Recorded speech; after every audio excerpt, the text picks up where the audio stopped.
The Inspector General of Police yesterday addressed the media and said that there were fake policemen that operated in Kogi State. And I was saying that it is a big problem for us as a nation if fake policemen will overpower 66,000 policemen that were provided for Bayelsa Kogi election. Then that means we are in a very precarious situation in this country. That means no one is safe. And I want to say, if there are fake policemen, the guns they use, were they fake? And was it also a fake policeman that was flying the helicopter of the Nigerian police? Was it also a fake policeman that was shooting from the helicopter? Was it a fake policeman that was releasing tear gas from the helicopter? And the policemen who used the governor's convoy to hijack ballot papers, were they fake policemen?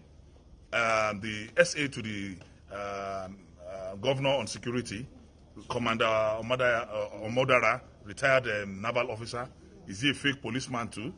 The Speaker of the Kogi State Assembly carrying ballot boxes, is he a fake policeman? The former chairman of Kapabunu local government, is he a fake policeman?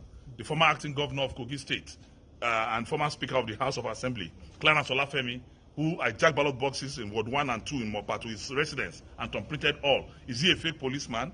So we are in a very precarious and perilous situation in this country. And I want to believe that if justice is not done, then Nigeria has become a banana republic, then everybody will go for self-help. Right, sir.